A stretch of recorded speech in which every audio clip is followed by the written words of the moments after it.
Basically यही लगता था कि क्यों कर रहे हैं, मतलब सारे लोग इतने पैसे कमा रहे हैं, कोई यूएस जा रहा है, कोई इस कॉलेज में पढ़ने जा रहा है, और and like sometimes I use in 3 साल में तो एक डिग्री हो जाती है, मतलब ये एग्जाम ही है, ये एग्जाम क्लियर नहीं हो रहा।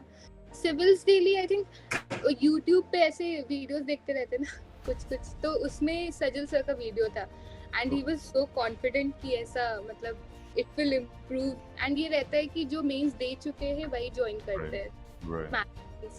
तो फिर ये ज्वाइन करा मैंने, अपने वो बोर्ड पे ऐसे चिपका के लिखा है कि दिस टू शैल पास।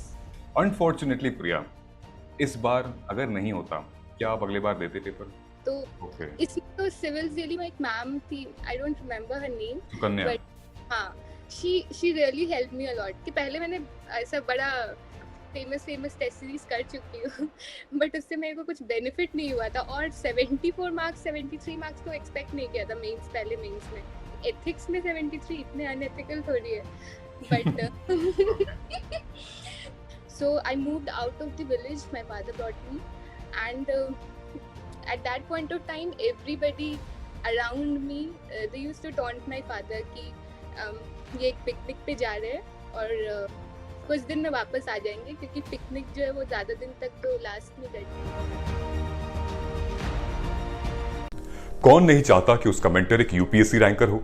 2021 के फाइनल रिजल्ट्स में सिविल्स दिल्ली आईएएस के 200 से भी ज्यादा सिलेक्शंस हैं। Guys, I am going to connect you 1-to-1 with civils Delhi rankers for free. These ranker will prepare a time table and personalised plan for you. ये toppers आपको exactly वही बताएंगे कि कौन सी बुक फॉलो करनी है, कौन सा चैप्टर पढ़ना है। They will guide you in answer writing, mocks and accessing them. Don't miss this golden opportunity to get mentored by a ranker. Hello everybody, नमस्कार।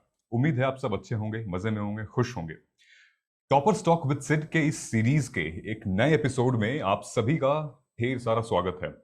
दोस्तों, मैं हमेशा अपने वीडियो में बोलता हूं और इस बार भी बोलूंगा कि मैंने अपना प्रॉमिस, यानी कि सिविल्स डेली ने अपना प्रॉमिस पूरा किया है। हम आपसे ये रिक्वेस्ट किए थे कि अगर हम अपना प्रॉमिस पूरा करेंगे तो आपको भी कुछ ना कुछ एक स्मॉल कंट्रीब्यूशन देना पड़ेगा। सो हमने अपना प्रॉमिस इसलिए पूरा किया है कि जब मैंने अपनी पहली वीडियो बनाई थी, जब यूपीएससी का रिजल्ट आया था 2021 का, तो मैंने ये प्रॉमिस किया था कि हम रिक्वेस्ट करेंगे अपने सारे सिविल्स दिल्ली के टॉपर्स से, जिन्होंने भी कंट्रीब्यूट किया है, जिन्होंने भी एक मेंटोरशिप ली है या फिर एक डोनेट किया है, सो वो हमारे प्लेटफॉर्म पे आए और जो एस्पिरेंट्स हैं, जिनको एग्जाम देना है, यूपीएससी क्लियर करना है, उनको गाइड करें, मेंटोर करो, अपनी स्ट्रैटेजी बताएं, अपनी जर्नी बताएं, ताकि लोग कनेक्ट कर सकें, उनसे रिलेट कर सकें एंड फिर वो एक सपोर्ट सिस्टम बन जाए। सो टुडे, जिस वजह से आपने ये वीडियो खोला है, we will talk about that. So let me talk about something Priya. सो Priya is literally very, very energetic and very humble, and she's very sweet and she's very humble from the background as well. दोस्तों, एक कहानी मैं बताना चाहता हूँ यहाँ पे। आई थिंक शायद आप रिलेट कर सकते होंगे। Priya comes from the capital city of Bihar, जो कि पटना है। पटना में प्रिया ने स्कूल में नॉर्मली जो इंग्लिश मीडियम कोचिंग थी वहाँ की। इसके बावजूद मैं आपको ये बताना चाहता हूँ, Priya's father is a farmer by choice and mother is a teacher. Priya के फादर एक टीचर हो सकते थे, उन्होंने एक्चुअली सैक्रिफाइस किया अपनी टीचिंग जॉब को ताकि वो अपने बच्चों को ज़्यादा टाइम दे सकें। प्रिया की मम्मी, जो कि टीचर हैं, वो एंश्योर करती हैं कि बच्चे जब स्कूल से आएँ तो मैं उनको साथ में लेते हुए आऊँ ताकि मैं उनको ज़्यादा टाइम दे सकूँ। तो ये जो रिलेशन है, ये जो संबंध है, ये जो जुगलबंदी है एक पेरेंट्स की बच्चों के साथ, कि उनका सपोर्ट सिस्टम बनना है, ना कि उनकी वजह से हम उनको टेंशन दें, उनको परेशानियां दें। ये जो सपोर्ट सिस्टम प्रिया को मिला, ये जो एक लक फैक्टर था, आई एम श्योर कि सारे माँ बाप अगर ये वीडियो देखें तो वो ज़रूर सपोर्ट करें अपने फैमिली बच्चों को।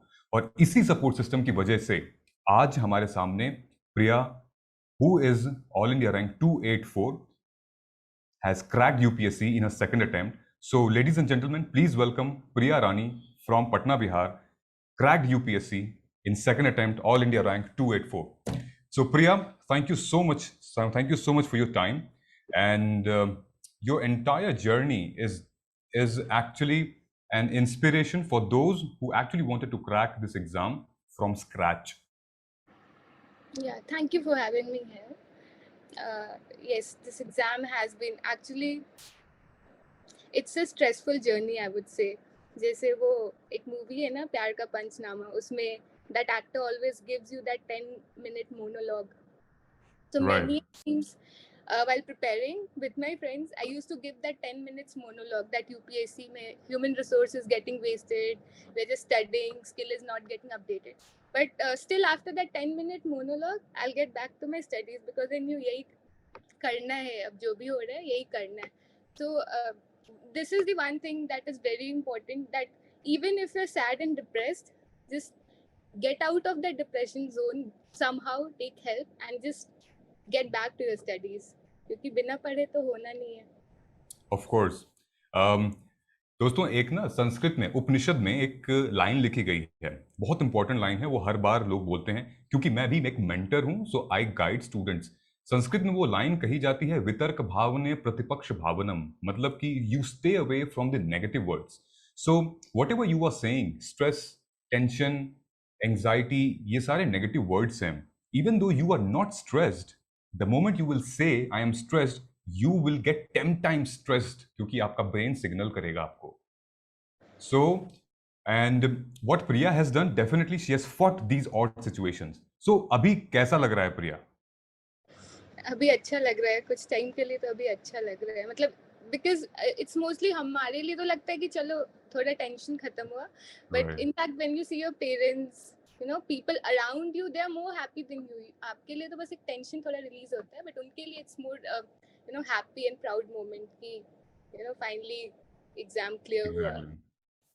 Exactly, because they look up to you, and it's not only your success, it's parents' success, माँ बाप की success है, और of course ये हमारी success भी है. So it's an holistic thing. You rightly said कि हमारे लिए तो एक वो cycle निकल जाता है, लेकिन parents मतलब they look up to us actually. सब कुछ उन्होंने हमारे ऊपर छोड़ दिया होता है. Let us proceed with the topper's talk with Sid. हमारा पहला जबरदस्त क्वेश्चन वो ये होने वाला है कि कहाँ से ये ध्यान आया कि यूपीएससी करना है? क्या जर्नी, या फिर कोई मूवी देखी थी, या फिर किसी ने बता दिया था, या कोई कलेक्टर डीएम आ गया था? Any background story, how did you come? Not really, ऐसा कुछ स्टोरी नहीं था, but as far as I remember कि जब से लोग डिसाइड करते हैं कि लाइफ में क्या करना है, मतलब 7th 8th 9th स्टैंडर्ड से, I always used to tell my friends कि whatever the journey may be, at the end I'll be an officer, that's for sure. So all my friends, my teacher, school, colleges, everybody knew that I want to do this. So this is my final destination. Everybody knew this.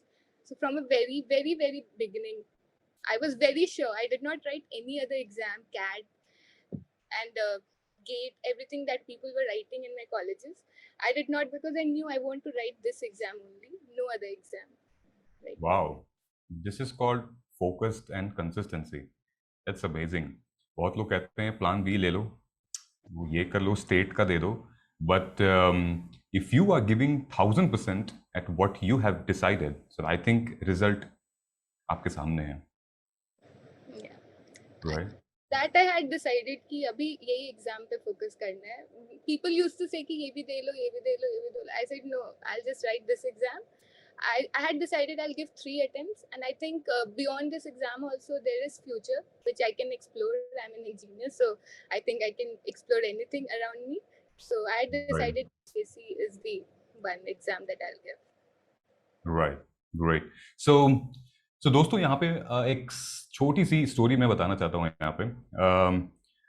When Priya was born, जब अपने family में प्रिया was born, so प्रिया के जो grandfather स्वर्गीय दादाजी हैं, unfortunately he is not with us. However, his blessings has always been and will be with Priya and the rest of the family. प्रिया के दादाजी एक दार्शनिक व्यक्ति थे, मतलब दूर देख सकते थे कि भाई लड़की में पोटेंशियल है, she can do it. And basically what he said at that time कि एजुकेशन से कोई समझौता नहीं, पढ़ाई लिखाई से कोई समझौता नहीं. वो खुद एक टीचर थे, मैथ्स के टीचर थे, और पढ़ाई लिखाई से कोई समझौता नहीं का मतलब ये था कि एक किसान परिवार से होके एक टीचर बैकग्राउंड से होके प्रिया को उन्होंने इंग्लिश मीडियम स्कूल में दाखिला कराया. 10th और 12th दोनों इंग्लिश मीडियम में थी. क्या स्टोरी थी वो प्रिया, आप शेयर करना चाहेंगे? एक्चुअली जो घर है वो तो गांव पे जन्म हुआ था. So all my other cousins they used to go to that school जो गांव में हुआ करता था. But my actually my mother was from a very good background. But Okay. when she was married to this family, she didn't ever think कि इनके बच्चे मतलब उतने अच्छे स्कूल में कभी अब जा पाएंगे. तो she had given that hope कि she had settled. Right. But my grandfather and my father was like कि नहीं, she must get the best education जो भी available Right. है यहाँ पे पटना में. So I moved out of the village. My father brought me, and at that point of time, everybody around me they used to taunt my father कि ये एक picnic पे जा रहे हैं और कुछ दिन में वापस आ जाएंगे, क्योंकि पिकनिक जो है वो ज्यादा दिन तक तो लास्ट नहीं करती. So now my father always says that picnic अभी तक चल रही है, होपफुली चलती रहेगी. So यही है. ग्रेट. ये जैसा मैंने आपसे डिस्कस किया था कि सोसाइटी के चक्कर में अगर हम रहेंगे, सोसाइटल वैल्यूज और ये जो एक एक टॉन्ट वाली जो सोसाइटी है कि अरे उनकी लड़की क्या कर लेगी, अरे उनका लड़का क्या कर लेगा, वो तो कुछ नहीं, अरे दे दिए एग्जाम नहीं हो पाया ना, हम तो बोल ही रहे थे इसकी शादी करा. तो समथिंग सो मेनी टॉन्ट्स ऐसे मिलते हैं. ये पेट्रियार्की सोसाइटी है. I am literally glad that in fact आपके grandfather father they were 100,000% supportive. And I think ये जो आइडियलिस्टिक सपोर्ट आपको मिली है ग्रैंडफादर से और फादर से, और एक रियलिस्टिक सपोर्ट मदर से मिली है, दोनों बहुत ही कार्यरत हैं. एंड बिकॉज ऑफ दैट वो अपने आप मोटिवेशन, जब पूरा आपके आसपास के लोग इतनी मेहनत कर रहे हैं, इतना सेक्रीफाइस कर रहे हैं, then I think you can do it. जैसे अभी लोग बात करते हैं ना feminism, female empowerment. I think कि मेरे grandfather he was born in 1942, तो वो उस समय के बॉर्न व्यक्ति, और वो I think he was so feminist कि अगर उनसे कोई बोलता था कि बेटी को पढ़ाकर क्या होगा, उसे तो जाननी है.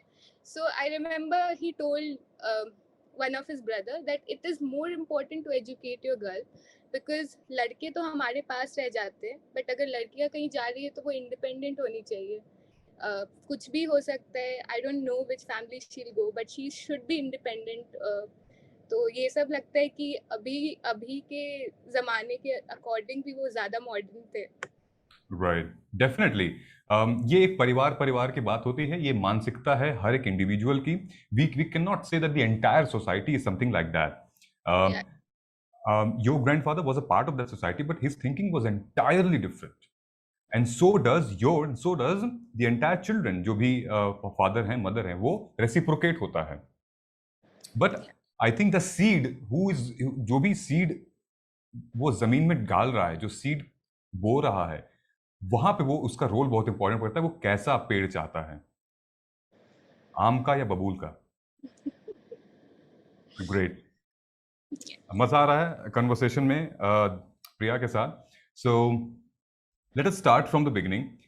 Where did you do your graduation and how from graduation to UPSC have you shifted? कैसे ये प्रोसेस चला? So I've done my engineering. I'm an electrical engineer. I've done it from BIT Meshra in Ranchi. Okay. So after engineering, actually in third year, I wanted to join a company, Tata Steel. So it's a dream company for all electrical engineers. So but I couldn't get through it. But I was like, okay, अभी बहुत opportunities है, कुछ और कर लेंगे. But I always wanted to have a placement from my college. There were two reasons. One, I had all this planning done before me that 2 साल काम करेंगे, financially backup रखेंगे और फिर prepare करेंगे. And दूसरा कि I didn't want people around me to say कि अच्छा इसका placement नहीं हुआ इसलिए दिल्ली जाके UPSC की तैयारी कर रही है. So all these factors did play a role कि no, I wanted to have a placement. I joined. Then two months down the line, I realized कि ये 1-2 साल से ज़्यादा तो होगा नहीं, ये नहीं कर सकते पूरे टाइम. जो करना है अब वो करना ही पड़ेगा. So I tried to convince my mother. My father was always ready. He at the first place also he told me कि don't join, start preparing. but my mom was little skeptical because like all mothers, they want our security, stability, Right, peace of. right. So she was like कि साथ में ही कर लो बेटा, आराम रहेगा. So I was like कि इसके साथ नहीं हो पाएगा mummy. So then I left, came back in 2019 around March, April to Delhi and then started preparing. Okay. So, since you said that you got that placement and then you were working with Oracle in Bangalore, right? Yeah. Right. For I think for 6 to 7 months you worked. Yeah. और वहाँ पे आपको पता चल गया कि boss, I cannot survive for the next 5 years here, sitting here, right? What made you took this decision actually? What did you see in that corporate segment? What did you see that you cannot actually unleash your potential here? There are many things. One is the life is quite monotonous. I, as a person, do not like that monotonous kind of environment. I like to do multiple things around Right, me. right. And second, in that sector, whatever you do, the impact you can't see it, on a regular basis, or it's not much of a tangible impact that is visible. You're writing a program, yeah, it's running a software, all that is happening, but you do not, get to see the product out of it finally. Exactly. So I knew that okay, थोड़े दिन के लिए कर सकते हैं but बहुत time के लिए नहीं कर सकते क्योंकि डाइवर्सिटी चाहिए. And I like to have that conversation with people. I remember कि बीआईटी मेश्रा में भी friends, I had very few friends, but I had very good relationship with guard bhaiya or the masi who used to work in the mess. I used to have very good relationship with them. I used to talk रात में भी बैठ के guard bhaiya के साथ 12-1 बजे I'm talking something about him. So I like to have that conversation or people, with whom I don't know actually, or not my peers, people for whom I do something.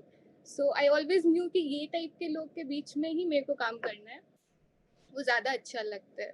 तो Great. In case अगर आपने engineering नहीं लिया होता, for example, which subject you would have done graduation with? I haven't thought, but maybe history. I used to like history in school, so history might have been one of the choice. आपका optional क्या था? Economics. अच्छा हाँ, economics था. And 11th, 10th और 12th में क्या subjects थे आपके? Science, physics, chemistry, maths. Okay, all right. So how did you spend the entire 3 year? College में सही गया था electrical engineering के साथ? इलेक्ट्रिकल इंजीनियरिंग हाँ सही था. मतलब एक्चुअली आई एम थोड़ा सा स्टूडियस काइंड ऑफ पर्सन. सो कुछ भी पढ़ने को दे तो पढ़ ही लेते हैं. इवन हाँ मतलब अगर कुछ पढ़ना है तो I study. So okay, I don't say कि अच्छा इंजीनियरिंग है तो अब ये इसको ऐसे ही टाल देते हैं. So I can not do that. Generally जो भी काम मिलेगा उसको मैं 100% ही करती थी. कंपनी में भी यही होता था कि आई थॉट कि साथ में पढ़ेंगे, but no, when some work was assigned to me I was 100% into it. So I realise साथ दोनों को 100% नहीं दिया जा सकता है. Right. And I'm glad that you left. Otherwise, if you would have left, तो फिर वो आप 100% दे देते और I think आपके साथ वो working professional वाला चीज़ compatible नहीं हो पाती. वो था. Great. So moving forward, हम चलते हैं 2019 में. I think when you started your preparation, when you left your job, you quit your Oracle job, and then you gave your first attempt in 2020, right? So what are the steps did you take as a beginner, because you did not have any background, nobody was there to guide you. So being a beginner in this domain, in this entire ocean, so कैसे आपने prepare किया from scratch?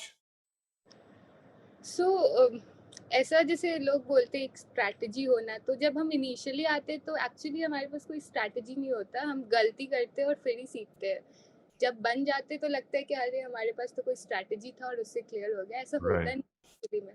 So I started with my optional because I knew कि ये बहुत बल्कि optional है. So it took around 6 months around to go through all the books, make notes out of it and all. So that was the first step that I did. After that I started with my GS preparation. Basically pehle I started with the NCERTs for each subject, basically 11th 12th NCERTs. and then the basic books I went through. Or till January, I think I did with my, I was going through my GS preparation, making notes for mains and all that. And from Feb, because I was so afraid for prelims, because people around me, the friends I know, they were not able to clear prelims for 2-3 attempts. Right. So I was very frightened. I started in Feb itself for my prelims preparation. Right. वो थोड़ा date आगे हो गया था Covid का, तो बीच में 1-2 मंथ ही I studied for mains. I was पूरा इनटू प्रीलिम्स. नहीं, प्रीलिम्स क्लियर नहीं हुआ तो फिर मेंस कैसे लिखेंगे? Prelims clear. So great. So in 2020 you cleared prelims. या.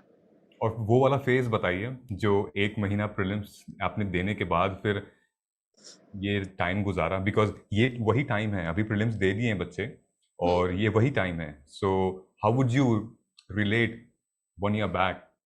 Yeah, I'll say 2 things. पहला कि पेपर 1 देकर पेपर 2 को खराब नहीं करना है प्रीलिम्स में, because this was my first attempt. तो जब when I gave my paper, I was like कि क्या हुआ ये 2 घंटे, मतलब पूरा साल वेस्ट हो गया ऐसा. मतलब I felt like that because prelims में आपको सिर्फ 30-35 क्वेश्चंस के अराउंड ही आते हैं, बाकी तो आप एलिमिनेट कर रहे होते हैं, तो श्योरिटी रहती है. सो इसके कारण सीसैट उतने कंसंट्रेशन से दिया भी नहीं मैंने. मम्मी बोली कि दूसरे पे फोकस करो. मैं सीसैट तो हो ही जाएगा. Then when I came back home, I matched my answers. I was getting around 120-125 different keys से.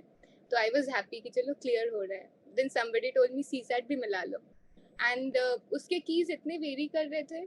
Somewhere I was getting 60, somewhere 70, somewhere 75. And that entire month, I wasted the entire month, sometimes crying, sometimes blaming my destiny, everything that I could have done.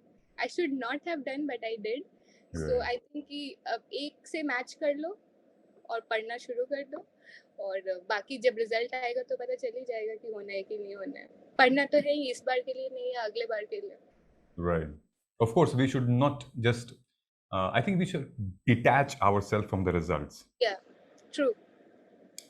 देखो, मैं हर बार बोलता हूँ, जितने भी बच्चे ये videos देखते हैं ना मेरी, उनको याद हो गया होगा, लेकिन मैं हर बार बोलता हूँ कि रिजल्ट्स और जो हम कर्म करते हैं, तो बहुत अच्छी इसका अनुवाद किया है श्री कृष्ण ने कुरुक्षेत्र के उस बैटल ग्राउंड में.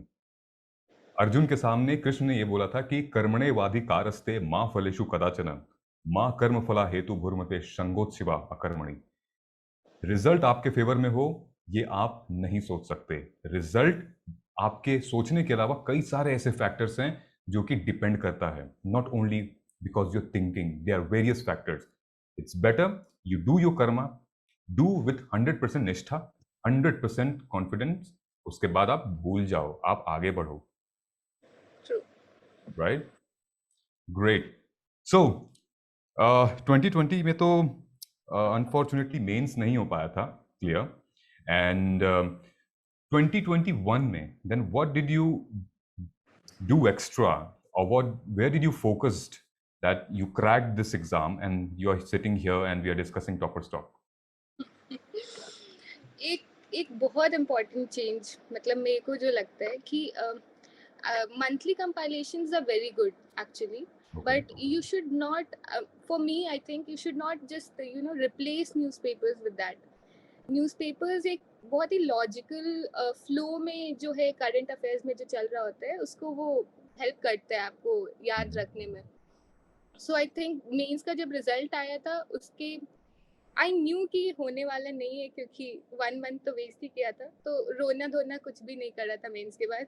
एक दिन का ब्रेक लिया और then I started preparing. And newspaper was like religiously daily I read my newspapers. I jotted down my points, whatever जो मेरे को important लगा, and at the end of the month I used to go through the monthly compilation की कुछ छूट गया हो तो वो मैं वहाँ से cover कर लूँगी. Okay. तो GS के लिए बहुत. So this monthly compilation was what? Monthly, I think any coaching किसी का भी आप उठा लो, किसी का भी कर सकते हो, जिसमें मतलब जो टॉपिक्स आपके छूट गए, जो आप you mean mains specific के लिए current affairs? Main specific, हाँ. Right. So is that current affairs या फिर static भी वो monthly compilation? नहीं, static का I made my separate notes. जो syllabus के जो topics है, तो जो भी topic है I have notes, I have my notes on that topic. तो Okay. अगर उस टॉपिक से सवाल मेंस में डायरेक्टली आते हैं तो आई हैव पूरा enough content, facts, data, committee, अच्छा. Okay. सब कुछ, and pros Okay. Cons, way forward, सब कुछ वो उस टॉपिक का वो बना हुआ है. मतलब उसके लिए static portion is a separately I have made शुरू में ही कि ये नोट्स हो अच्छा. गए, Okay. Okay. And dynamic online बनाया है ताकि उसको अपडेट किया जा सके डेली बेसिस पे. Right. तो एक ये जीएस में ये बहुत मेजर चेंजेस था मेरे लिए कि नोट्स रेडी होने चाहिए और करंट अफेयर जो है वो डेली बेसिस पे पढ़ा जाना चाहिए. वो अचानक एक दिन कोई बहुत बड़ा कंपाइलेशन आ जाता है और 1500 पेज के, तो वो होता नहीं है. मतलब यू शुड हैव. इस Right. बार मेंस का पेपर था, it was very dynamic in nature. मतलब मेरे को लगा Yeah. कि पेपर पढ़ने से मेरे को बहुत हेल्पफुल लगा कि I was able to write answers over there. Exactly. तो जीएस में ये एक मेजर चेंज किया, बट एक बहुत मेजर गलती भी करा जीएस के केस में कि बहुत ज्यादा टेस्ट नहीं लिखा मैंने. अच्छा. FLTs. हाँ, सिविल्स डेली का I had join my test and Sajal से यूज्ड टू से कि और टेस्ट लिख लो, और टेस्ट लिख लो, ऑप्शनल ही सिर्फ पढ़ोगे. और मैं ऑप्शनल इतना बल्कि था कि लिटरली 2 महीने में ऑप्शनल ही पढ़ रही थी. मतलब Oh.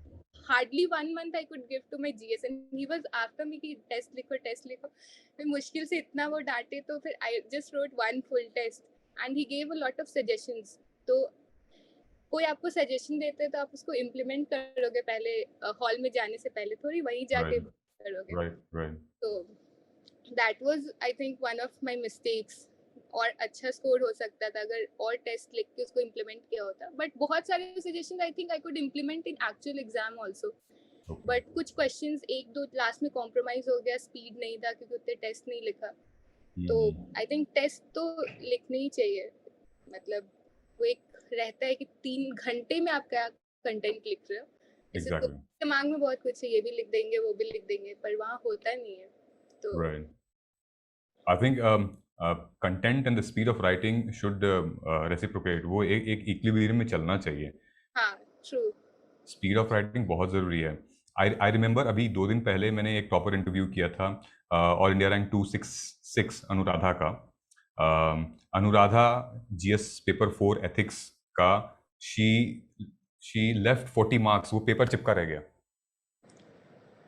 वो चिपका रह गया and then she couldn't write and she came out of the examination hall. She was crying a lot of examination hall में ही and she immediately call Sajal sir and उन्होंने कहा कि कोई बात नहीं, इट्स चिल. 40 के 40 मार्क्स आपको नहीं मिल जाते. आप उसमें से 12 मिलते, 15 मिलते, 20 मिल जाते, but you can improve this score in your optional. Anuradha ने कहा था कि ऑप्शनल नहीं देगी, वो छोड़ देगी, मैं एग्जाम नहीं दूंगी. सो बट या ऑप्शनल में कवर हो जाते, इंटरव्यू में कवर हो जाते, एंड शी डिड दैट. हाँ, ये होता है एक्चुअली. ये बहुत इम्पोर्टेंट है. मतलब आई रिमेम्बर कि GS 1 का एग्जाम देने के बाद आई फेल्ट कि अभी खत्म हो गया ये attempt, this attempt has been destroyed. फिर GS 2 का पेपर देके तो लिटरली ऐसा लगा कि हो ही गया, मतलब अब तो कुछ नहीं हो सकता. एंड जो पेपर लगता है कि खराब गया, एक्चुअली उसमें ज़्यादा स्कोर्स आ जाते हैं.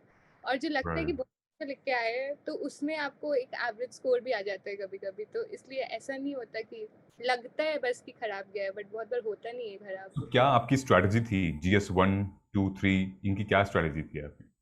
GS 1 में जो हिस्ट्री पोर्शन है, आर्ट एंड कल्चर पोर्शन है, वो सेम रिसोर्सेज जो प्रीलिम्स के लिए यूज करा था. Spectrum, Nitin Singhania, NCERTs, post independence के जो नोट्स बनाए थे, वर्ल्ड हिस्ट्री के जो नोट्स बनाए थे, हिस्ट्री के यही थे. बट हाँ, मेरा एक है कि आई ड्रॉ डायग्राम्स.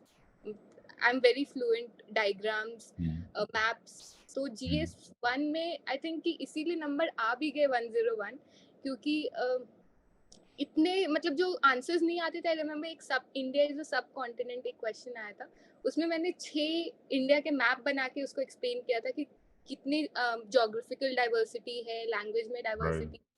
तो 6-7 मैप से ही मैंने उस आंसर्स को आई थिंक 1-2 मिनट में वो आंसर लिखा था. तो हाँ, तो मैप्स आई ड्रू. एक गांधी जी का सवाल आया था तो आई रिमेम्बर कि मेरे को कुछ आ नहीं रहा था, तो वो था कि उनका constructive program. I remember I drew a charkha in that question because I thought कि ये सबसे इम्पोर्टेंट सिंबल था for a freedom struggle, symbol of unity, employment सब कुछ, तो that was one thing I drew. ऐसे करके GS1 में मेरा स्ट्रैटेजी था, क्योंकि कंटेंट उतना नहीं होता है, खास करके हिस्ट्री में इतना कुछ आप याद रख पाओगे वो होता नहीं है, तो पेपर भरना भी बहुत जरूरी होता है। तो I used to take help of diagrams a lot. सारे मतलब आंसर्स में देयर वाज अ डायग्राम। ये स्ट्रेटेजी कहाँ से देखा, किसने बताया था? ये तो सजल सर, जैसे जिसमें नहीं बनाते थे डायग्राम, बोले इसमें डायग्राम बना सकते थे, इसमें क्यों नहीं बनाया, इसमें क्यों नहीं बनाया, इसमें भी बना सकते थे। तो मैंने ऐसा कर लिया कि डायग्राम्स बनाने हैं, मतलब अब जो भी हो जाए डायग्राम्स तो बना के आने हैं। तो Right. तो सारे That's a really unique and different strategy. I mean, I remember हम लोग भी एग्जाम वगैरह दिए थे, तो इसमें भी we have been told कि बॉस अगर बिल्कुल नहीं पता है ना क्या है क्वेश्चन, बिल्कुल भी नहीं पता है, एक दो कीवर्ड्स आप उठाइए and then just reframe it. आपको उतना इंटेलिजेंट गेस आपका चलता है, आप पढ़े रहते हो उतना, एंड देन यू स्टार्ट। ये होता है मीन्स 2020 में भी। In fact there was a question, वो मेडिवल हिस्ट्री पर्शियन लिटरेचर वाला क्वेश्चन। तो आई रिमेम्बर कि मेरे को 4-5 ही बस बुक्स के नाम याद थे। Then I frame that answer question, उसके ऊपर ही पूरा 4-5 जो मेरे को पॉइंट्स आते थे उसके ऊपर ही I frame the answer. I wrote 3 page पूरा फाइनली। तो हिस्ट्री का मेरे को ये लगता है कि नॉलेज तो उतना ही रहता है, सबके पास वही लिमिटेड नॉलेज होता है, क्योंकि बहुत वास्ट है history, art and culture. But जितने पॉइंट्स आते हैं उसको आप कितने अच्छे से फ्रेम करके थोड़ा आर्टिस्टिक वे में लिखते हैं, तो हिस्ट्री में वो हेल्प कर जाता है। राइट। इनफैक्ट यार प्रेजेंस ऑफ माइंड बहुत ज़रूरी है। अगर आप देख के क्वेश्चन घबरा गए कि अरे यार अब तो मेरे को आएगा ही नहीं, अब आगे बढ़ते हैं, बट जैसा आपने बताया कि मैंने सिर्फ वो इमेजेस बनाई थी and then few content I have written, जहाँ पे आपको आई अग्री कि आपको 15 मार्क्स नहीं मिलेंगे, बट एटलीस्ट कुछ मिलेंगे यार, 3-4 मार्क्स तो मिलेंगे मिलेंगे। हाँ, वो क्वेश्चन छूटे नहीं मेरे। जैसे ऐसे 2 क्वेश्चन में मैंने करा था, एक ये था और एक जो माउंटेन्स कैसे हमारे वेदर या रेनफॉल को इम्पैक्ट कर। तो 3 पेज था। I drew so many diagrams, world map बना रहे, कभी अमेरिका का मैप बना रहे, नॉर्थ अमेरिका का, तो बहुत सारे डायग्राम्स। बगल में बस 2 पॉइंट्स लिख दिया, तो मेरे को लगा कि वो आंसर हो जा रहा था क्वेश्चन उस तरीके से, और टाइम बहुत कम लग रहा था।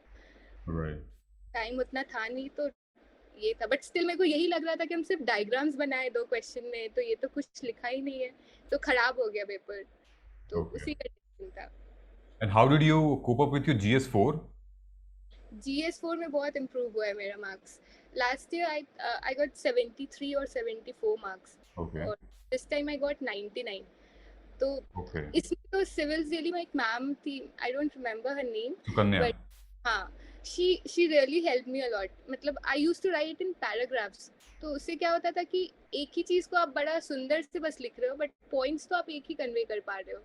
तो she told me कि write in points so that you can convey a lot of information, और पेपर भी जल्दी हो जाएगा। और ये बहुत हेल्प किया। मतलब टेस्ट तो I couldn't write, but I did brainstorming section A का। 2 papers I did and I sent it to her and she told me, and she was happy कि हाँ अच्छे से लिखा है। तो मेरे को कॉन्फिडेंस भी आया। इसके पहले मैंने ऐसा बड़ा फेमस टेस्ट सीरीज कर चुकी हूँ बट उससे मेरे को कुछ बेनिफिट नहीं हुआ था। और 74 मार्क्स 73 मार्क्स तो एक्सपेक्ट नहीं किया था मेंस, पहले मेंस में। एथिक्स में 73 इतने अनएथिकल थोड़ी है, बट तो बट पर ये इम्प्रूव हुआ ये पॉइंट्स में लिखने के कारण। और एक सर अनिल स्वरूप सर की एक बुक है, सिविल सर्वेंट वाली है। हाँ, तो उनमें बड़े प्रैक्टिकल एग्जांपल्स है, जैसे कि उनके ऑफिस बिल्डिंग में जो है कोई, मतलब वो साइड में होते हैं ना कि दे स्पिट एंड जस्ट गो, तो हिज इनोवेटिव वे वाज वहाँ भगवान के फोटोज लगा देना। तो ये सब छोटे छोटे एग्जांपल्स कोट करना जो कि रियलिस्टिक होते, बड़े बड़े पहाड़ तो बना नहीं सकते। तो वो छोटे छोटे एग्जांपल्स भी I used to give this time in my examination, तो वो हेल्प किया थोड़ा। जबकि 4 क्वेश्चंस वर कॉम्प्रोमाइज्ड वही स्पीड के कारण, क्योंकि पेपर नहीं लिखा था तब 90। तो सो आई वाज सैटिस्फाइड कि हाँ ठीक है, ये तो इम्प्रूव हो जाएगा और अगर पेपर लिख। ग्रेट। नहीं, बहुत ही प्रैक्टिकल जर्नी आप बता रहे हो, and I think everybody can relate to it कि भाई ये जो बेसिक चीज़ें हैं, nobody should do it just because of few, मतलब हम कुछ आइडियलिस्टिक चीज़ें फॉलो कर रहे हैं हम, right? You have to be very very realistic when these things, क्योंकि ये स्कोरिंग होता है थोड़ा सा, आई मीन ये है scoring, Ethics is coding. Yeah. अच्छा, how did you come across with Civils Daily? आपने कहाँ से सुना and then? Civils daily I think YouTube पे ऐसे वीडियोस देखते रहते ना कुछ कुछ, तो उसमें सजल सर का वीडियो था and he was so confident कि ऐसा मतलब इट विल इम्प्रूव ये वो and there will be mentorship. और क्योंकि मैंने कभी कभी कोई कोचिंग नहीं करा, तो ऐसा I didn't have a teacher types जो कि आपको बताए कि ये क्या कर रही हो, ऐसे नहीं करना है, या यू नो कोई डांटने के लिए भी चाहिए आपको, क्योंकि तो आई थॉट कि चलो मेंटोर तो जरूरी है। सो आई थॉट कि सिविल्स डेली का ये वाला टेस्ट सीरीज ही ज्वाइन करते हैं एंड ये रहता है कि जो मेंस दे चुके हैं वही ज्वाइन करते हैं। तो फिर ये ज्वाइन करा, बट उसमें भी मेरी गलती है कि मैंने बस सिर्फ एक ही फुल टेस्ट का वो सेट आई कुड राइट, बाकी का एक दो ब्रेनस्टॉर्मिंग करा कि कैसे उसको फ्रेम करना आंसर्स को, बट आई थिंक पूरे लिख लेनी चाहिए थी। ओके। एंड ये जो GS3 में कुछ इम्प्रूवमेंट मिली, क्योंकि आई थिंक सजल सर का बैकग्राउंड भी पूरा इकोनॉमिक्स वाला है, और GS1 GS3 में कुछ था एडवांटेज उसमें? GS3 आई थिंक इसमें मार्क्स बहुत कम दिए GS3 में। हाँ, वैसे भी कम मार्क्स, राइट? वैसे भी कम GS3 में, क्योंकि आई वाज एक्सपेक्टिंग मोर, क्योंकि मेरा भी ऑप्शनल जो है वो इकोनॉमिक्स है, था। बट 88 मार्क्स ही आए थे। तो और पिछली बार 103 आए थे। तो जब when I used to speculate my marks की मेंस में कितने आएंगे, तो आई यूज्ड टू राइट कि 110 आएंगे, क्योंकि पिछली बार 103 आए थे। बट इस बार वो मार्क्स कम दिया, तो इसके सबको कम आए, तो फिर अब उसमें कह नहीं सकते। बट उसमें आई थिंक इकोनॉमिक्स वाला part was good, but environment या जो S400 LED वाले सवाल थे, वो उतने अच्छे से लिख नहीं पाए थे, तो वो सब भी फैक्टर होगा थोड़ा कम मार्क्स के लिए। और GS3 का टेस्ट भी नहीं लिखा था, क्योंकि आई वाज वेरी कॉन्फिडेंट कि मेरा तो ऑप्शनली इकोनॉमिक्स है। ओके। हाँ, मतलब मेरी अभी बात हुई थी, अर्जित इज आई थिंक रैंक 204, अभी मेरी जस्ट अभी उनसे डिस्कशन हुआ, टॉपर स्टॉक हुआ है। Arjit said he was very confident in 2020 he gave his mains and ऐसे GS4 और उसका ऑप्शनल एक ज्योग्राफी था। ही वाज वेरी कॉन्फिडेंट क्योंकि 2020 में उनके मार्क्स अच्छे आए थे। ही थॉट कि ज़्यादा मेहनत तो करूंगा नहीं, मार्क्स तो अच्छे ही हैं उसमें, इस बार मैं थोड़ा सा दूसरे पे फोकस करता हूँ। अनफॉर्चुनेटली उनके एथिक्स में कम रह गए, ऐसे में थोड़े से कम रह गए, ऑप्शनल मैनेज कर लिया उन्होंने। लेकिन हम यहाँ पे ये कहना चाहते हैं कि गाइज, अगर आपको लगता है कि this was your strong area, you have proven it, but do not ignore it. ये जरूरी नहीं कि आपके पिछले एग्जाम के रिजल्ट्स अच्छे हों तो आने वाले एग्जाम में सेम रिजल्ट आए। And we have got an example, अभी मेरे साथ प्रिया हैं, इससे पहले अभी अर्जित थे, and they are talking about it कि please do not do this because they have committed that mistake, और हमें दूसरों की गलती से जरूर सीखना चाहिए। It saves attempt. Yeah, it saves attempt. It will, otherwise it will cost you an attempt. So two last question, otherwise ये conversation लंबी हो जाएगी काफी और लोग बोर हो जाएंगे. How because this is also what I feel कि ये examination it also plays your test your mental endurance. It also tests your mental endurance, stress, anxiety जो हम एक डोमेन लेके चलते हैं. मैं हमेशा जब मैं बच्चों को पढ़ाता हूँ तो मैं हमेशा ये कहता हूँ कि यूपीएससी के 2 सिलेबस हैं. एक जो आपको मिलता है, आप देखते हो 4-5 पन्ने का, एक जो आपको नहीं दिखता, वो सिलेबस होता है real syllabus, because that will motivate you to follow the first syllabus. वो होता है आपका डेडिकेशन, मोटिवेशन, पैशन. वो आइसबर्ग वाला एग्जांपल हमेशा मैं देता हूँ. सो इट्स लाइक 2 सिलेबस होते हैं. आपने कैसे इसको कोप अप किया? As a person I really take stress जब ये एकेडमिक्स की बात होती है. बाकी चीज़ों में आई डोंट टेक उतना stress, but academics is something you know very close to my heart, तो आई टेक स्ट्रेस उसमें थोड़ा. बट मेरा जो सपोर्ट सिस्टम था, मतलब मेरे जो पेरेंट्स थे, तो मेरा भाई, मेरा छोटा भाई, तो he call me, you know crack jokes, make me smile and all that. Even my friends they will be like कि मेरा हो या ना हो, तेरा तो हो ही जाएगा, तू क्यों टेंशन ले रही है, पक्का हो जाएगा, तेरा ही आएगा. सो मतलब they were people who motivated me, but सबके साथ ऐसा होता नहीं है कि there are always supportive people. बहुत बार नेगेटिव लोग भी होते हैं आपके आसपास। थैंकफुली मेरे आसपास वैसा नहीं था प्रिपरेशन के समय, because I was in Delhi और रिलेटिव्स नहीं थे इधर, तो वो प्रेशर नहीं था एग्जाम का। बट जब ऐसा लगता था कि बेसिकली यही लगता था कि क्यों कर रहे हैं, मतलब सारे लोग इतने पैसे कमा रहे हैं, कोई यूएस जा रहा है, कोई उस कॉलेज में पढ़ने जा रहा है, और एंड लाइक समटाइम्स यूज 3 साल में तो एक डिग्री हो जाती है, मतलब ये एग्जाम ही है, ये एग्जाम क्लियर नहीं हो रहा, तो वो सब फीलिंग आते हैं, मतलब आई थिंक सबको आती है। बट मैंने अपने वो बोर्ड पे ऐसे चिपका के लिखा है कि दिस टू शैल पास। तो कोई भी वक्त मतलब वो हमेशा के लिए नहीं होगा, ये भी जो फेज है वो हमेशा नहीं रहने वाला है, वो अभी एक फेज है, वो जाएगा। Even one day before the exam I was like कब पास होगा, दिस टू शैल पास तो लिखा है बट कब होगा, एंड बट हो जाता है। तो और एक है कि हमेशा याद रखना कि स्टार्ट क्यों करा था, अगर वो इंटेंशन जो है, वो जो फीलिंग है, if that is very pure you know, मतलब कुछ ऐसा इंटेंशन है आपके माइंड में, तो वो फिर आप ड्राइव करते हो, खुद को भी थोड़ा पुश करते हो कि कर लेते हैं। Very well said, very well said. एक शशि थरूर के आर्टिकल्स मैं हिंदू में पढ़ता रहता हूँ, एंड क्योंकि हिंदू एनालिसिस मैं सिविल्स दिल्ली के यूट्यूब पे कराता हूँ, ठीक है। सो उन्होंने बहुत अच्छी बात कही थी। उन्होंने लिखा था कि if you don't know where are you coming from, then how will you appreciate where are you going. So it's well said, and I think the same philosophy you have applied कि हमने शुरू क्यों किया था, हमें भाई 2 साल invest कर दिए हैं, सो कर लेते हैं ना, मतलब करना है, क्रैक करना है। जब हो जाएगा ना फिर इट एवरीथिंग पेज ऑफ, चाहे वो 3-4 साल हो या 1 साल हो, जब हो जाता है तो everything pays off actually, but you have to trust yourself, right? या sustain, you have to sustain that process. Right. एक आखिरी सवाल, 2 सवाल बेसिकली, ठीक है, लास्ट है ये, सेकंड लास्ट है। I wanted to you to give that broad message to everybody, those who are preparing for mains। अभी जो 16th of September को मेंस का एग्जाम चालू हो जाएगा, that for 5 days वाला। So आपकी क्या, एक मेंटर होने के नाते, एक सीनियर होने के नाते, क्या आप एडवाइस गाइड करना चाहोगे इन एस्पिरेंट्स को? In terms of strategy? Yeah. Yeah. In terms of overall approach, how should they give their mains?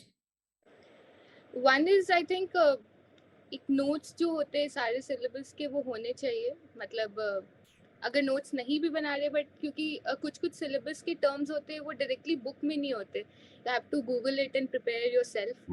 तो नोट्स होने चाहिए, but that is the first step. You should implement what you have learned. Test series लगाने भी जरूरी है, और पढ़ने से, कुछ भी पढ़ने से पहले एक स्टेप पीछे जाके प्रीवियस क्वेश्चंस को भी देखना बहुत जरूरी है कि क्वेश्चंस क्या आ रहे हैं और हम क्या पढ़ रहे हैं, क्योंकि वहाँ से बहुत आइडिया लग जाता है कि हम सही डायरेक्शन में मूव कर रहे हैं या नहीं मूव कर रहे हैं। और अब क्योंकि ऑप्शनल में बहुत ज्यादा स्कोर नहीं आ रहा है, मतलब एक्सेप्शंस छोड़कर स्कोर थोड़ा नॉर्मलाइज हो गया है, 280 type score is a very good score now, जबकि पहले 320 330 स्कोर्स आते थे। तो इट्स वेरी वेरी इंपॉर्टेंट कि you balance your GS, essays and optional. पहले जैसा नहीं कि ऑप्शनल कर लिया तो मतलब एग्जाम में you will get a very good rank. तो like me, I was studying 2 months optional, so there was no balance. So I think वहाँ पे एक बैलेंस होना जरूरी है ऑप्शनल और जीएस के बीच में। और एग्जाम से पहले, मतलब कोई भी एग्जाम जब दे रहे तो उस समय खुद को जज नहीं करना है, क्योंकि ऐसे भी जज करने के लिए एग्जामिनर तो वहाँ बैठे ही, वो तो नंबर देगा। तो डोंट जज योरसेल्फ आफ्टर द एग्जाम, वो जो गया सो गया, अब जो आगे उसका सोचने का है, क्योंकि अब उसके लिए भी पढ़ना जरूरी है। So that is important. And one thing very very important is take care of your health, क्योंकि मेरा जीएस के बाद जो 5 दिन था, आई हैड दैट पूरा कोविड सिम्टम्स, तो I could not revise my optional once also, like पूरा वो तबीयत का, तो that is very important, मतलब ध्यान रखना खुद का, नहीं तो आई इग्नोर की पढ़ाई कर लो, बस पढ़ाई कर लो। राइट, ऑफ कोर्स हेल्थ तो डेफिनेटली, हेल्थ तो विदाउट सब कुछ चला जाएगा, हेल्थ चला गया तो फिर यार आप खड़ा भी नहीं कर पाओगे अपने आप को. You need somebody else to make you stand. Health तो definitely. I spoke to district magistrate of Munger, Khushbu नाम है उनका. अभी यूट्यूब पे, ठीक है, वीडियो भी है मेरा, उनके साथ टॉपर स्टॉक हुआ था. So recently 1 month back Khushboo told me exactly the same what you are telling me कि सिद्धार्थ, मैं एक्चुअली मेरा एग्जाम ही क्रैक हुआ था जब मैंने हेल्थ पे ध्यान दिया था अपने. It's the biggest thing. या इस बार हाँ एक्चुअली ये बहुत इम्पोर्टेंट है. जैसे जब मेरा फर्स्ट अटेम्प्ट मैंने दिया था तो आई वाज लाइक कि अब आए हैं तो पहली बार में इसको क्लियर करना है. तो आई थिंक कि I used to move out of my flat only when जब एग्जाम होता था, प्रीलिम्स मेंस ऐसा करके. So I gained my weight also, no physical exercise and all that. But 2021 में I decided कि कुछ भी हो जाए 1 घंटे निकालना ही है खुद के लिए, बाहर जाना है, बैडमिंटन खेलना है या दौड़ना है, वो कुछ फिजिकल एक्टिविटी करना, वो माइंड को फ्रेश करता है. हमें लगता है कि टाइम वेस्ट हो रहा है, हम यूट्यूब पे 1 घंटे वीडियोस देख के भी टाइम वेस्ट कर लेते हैं, बट उसका कोई प्रोडक्टिविटी नहीं होता. बट फिजिकल एक्सरसाइज कर लेते तो वो रिफ्रेशिंग हो जाता है, आते तो पढ़ने का मन भी होता है. तो ये बहुत इंपॉर्टेंट चेंज था. Right. No, very well said. Yeah, very well said. एक last question, और I throw this question like a googly, और फिर ये भी to all the toppers. Unfortunately, प्रिया, इस बार अगर नहीं होता, क्या आप अगले बार देते पेपर? I had decided कि I'll take 1 year break.